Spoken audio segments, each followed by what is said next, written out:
Hi, I'm Dr. Mike Adkisson, and I'm here today at Brookfield Zoo's Animal Hospital with Ashley, one of our veterinary technicians, and Taylor, a veterinary student from the University of Illinois. And we are doing some exams today on some beaded lizards.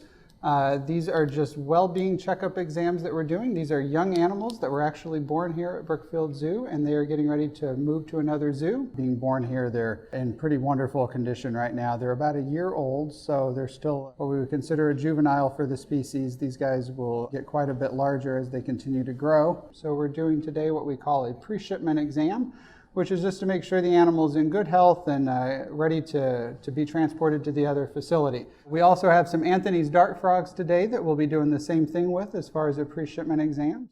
One of the neat things about beaded lizards is that they are one of only 2 venomous lizards that exist. So similar to a venomous snake, they actually inject the venom from modified salivary glands into their prey. These guys don't have fangs like many of our snakes do, where they really inject the venom down into the animal. These venomous lizards rely more on chewing the venom in. So the venom comes out of the salivary gland, sort of drains down the side of the tooth, and then the animal chews it into their prey. One of the things that people often mix up is the difference between venomous animals and poisonous animals, and we've got 2 great examples today. So these beaded lizards are venomous in the context that they secrete that venom and chew it into their prey, versus a poisonous frog like these Anthony's poison dart frogs, where that animal is actually secreting the poison out of modified glands within their skin. So for that poison to work, a predator actually has to either consume the animal or at least have it in their mouth at some point in order for the poison to really have its effect on the animal. So they rely more on bright coloration patterns and other forms of alerting potential predators that, hey, I'm a poisonous animal and you don't want to eat me. So when we're working with these guys, we obviously are very careful about their mouth because they are venomous, so we don't want to have anybody here bitten. So you'll see that Ashley's taken really good care to be careful with how his mouth's positioned. We're going to just grab a quick blood sample from a vein in the tail here on this lizard. We do these types of pre-shipment examinations with any animal that leaves the zoo. So if they're being transported to another zoo anywhere around the world, they get a full health checkup before they leave. And really our goal here is just to make sure that the animals are healthy and able to undergo that move to another zoo without it posing any concern or any risk to them whatsoever. And everything on this guy looks great. He's got a little bit of skin here that he's shedding off. So unlike a snake that sheds their entire skin all at once, lizard species like this tend to have it flake off in little smaller pieces, and you can see some of that skin shedding off of him here, but this is very normal and not anything that we're concerned about at all. Take a good look at all of the feet, all of the nails, make sure everything looks healthy with that. We'll take a good look in the mouth, just making sure that all of the teeth look good, that there's no concerns or any issues there. We can see the back of the throat as well as seeing the opening into the airway. We're going to check out the eyes and make sure everything looks healthy there. He's got 2 fantastic looking eyes. The nostrils or the nares going into the nasal passageways look clean and open. We're going to take some x-rays of these animals to look inside at the different organs and bone structures.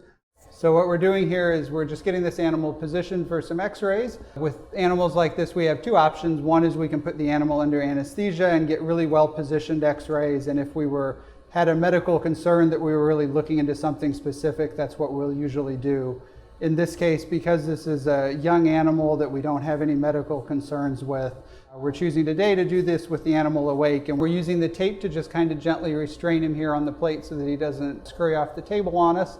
When we look here at the x-ray, we can see that all of the bones seem to be developing very normally. We've got nice white, bright bones, which is what we like to see, which means there's enough calcium being deposited in the bones and that all of the mineralization looks good.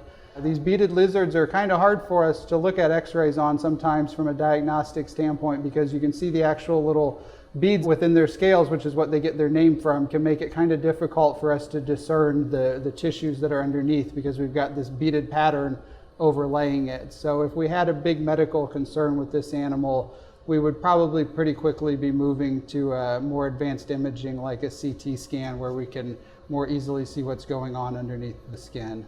So we finished up with our beaded lizards and we moved on to our next set of patients. These are some Anthony's dart frogs that are also here for a pre-shipment checkup this morning before they get ready to move to another facility. What we're doing with these guys is obviously these are at the very small end of the spectrum of the patients that we work on, but we're doing the same thing we did with the lizards and just giving them a good exam from head to toe to make sure everything looks healthy. So we're looking at their skin, we're looking at their eyes, we're looking at all of their limbs and making sure that everything is healthy in the way it should look. One of the other things that we're doing with these animals today is taking a special swab for an infectious organism called chytrid fungus. And chytrid fungus has emerged over the last decade or so and really ravaged wild amphibian populations around the globe. It has caused catastrophic population declines and is one of the biggest threats facing amphibian populations around the world. Amphibians are really in decline in a number of different locations, and a number of different species are really faced with extinction due to a variety of causes, primarily related to disruption of their environment. But chytrid fungus is one infectious organism that's really come to play a very key role in damaging populations. What we do when we screen for it is we test all animals that come in or out of the zoo just to make sure that it's not a problem for our animals here, and to make sure that if we do detect it, that we're able to treat it.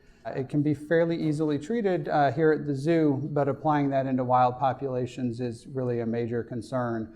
So there's a number of organizations around the world that are working on propagation of amphibians in zoos and under human care with the hopes that we can combat this disease and release specimens back into the wild. Amphibians breathe through their skin as well as through their lungs, and with their ability to breathe in that manner, they're very, very susceptible to everything in the environment. So amphibians are really faced with the consequences of all of the different environmental contaminants and pollutants that are released around the world.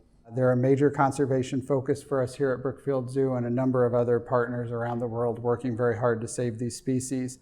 These guys here are getting ready to go to another zoo. Thanks for joining us today for their pre-shipment exam as well as the pre-shipment exams that we did on the beaded lizards. We hope that you'll come out here to Brookfield Zoo soon and see the parents of the beaded lizards that we just wrapped up with, as well as our other Anthony's dart frogs and all of the other wonderful reptiles and amphibians that we have here at the zoo.